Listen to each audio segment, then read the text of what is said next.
Welcome to today's 5-minute Bible study in the book of Leviticus. We're looking today at Leviticus chapter 11, a chapter about those foods that are clean and those foods that are unclean, those foods that can be eaten and those foods that are not to be eaten for the ancient Israelites. Now, yesterday we began to look at this larger section of Leviticus that deals with matters of cleanliness for ritual purity, that you might be clean to come into the temple. So today we'll look a little more detail at the food laws. And when we talk about these laws of clean and unclean, pure and impure, the dietary laws we're most familiar with. Let's read a few verses. Chapter 11, verse 1 and 2. The Lord said to Moses and Aaron, "Say to the Israelites, of all the animals that live on the land, these are the ones you may eat. You may eat any animal that has a divided hoof and that chews the cud. There are some that only chew the cud or only have a divided hoof, but you must not eat them." And then in verse 26 it says, "Every animal that does not have a divided hoof or does not chew the cud is unclean for you.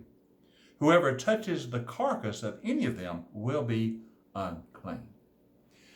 Now this is just a couple of the verses. The whole chapter 11 deals with those animals that are clean and can be consumed, and those animals that are unclean and cannot be consumed for food.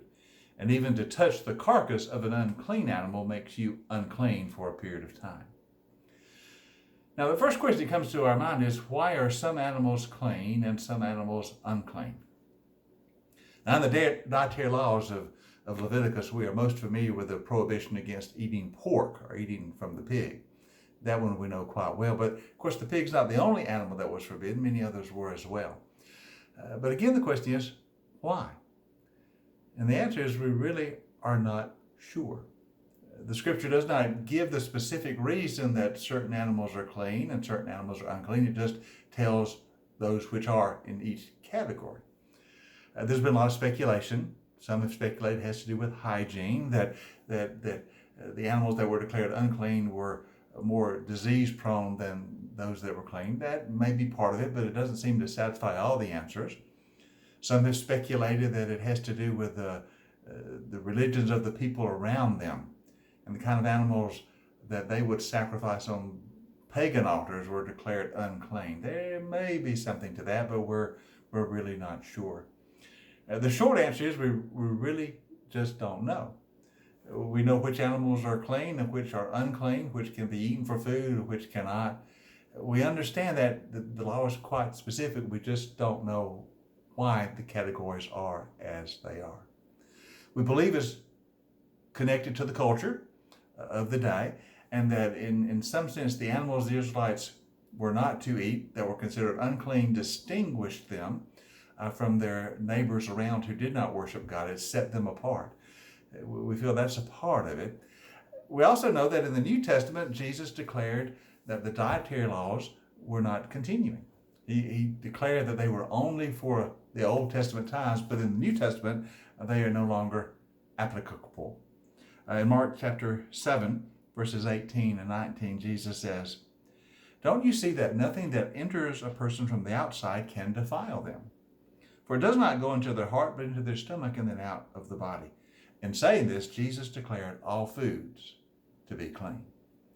So we know for a fact that the dietary laws of the Old Testament, the book of Leviticus in particular, are no longer in force. They were time-bound. They were only for that moment. And they were to teach the Israelites that they were different. I just really believe, as I said a moment ago, that it's a cultural thing. And something about these foods distinguished the Israelites from their neighbors and set them apart as being God's people. We're not sure what all that was, but we know it is surely there. So the lesson for us is not that we have to maintain kosher diets today. As Christians, Jesus says we don't. But the lesson for us is that we need to, as the people of God, know that we are different from the peoples around us. Our lives should show that we belong to the people of God, and that should affect all of our lives. I know this doesn't answer all the questions about why certain foods were declared clean and unclean, but it's the best I believe we can do in our day. We just have to understand that God's law was law in the Old Testament.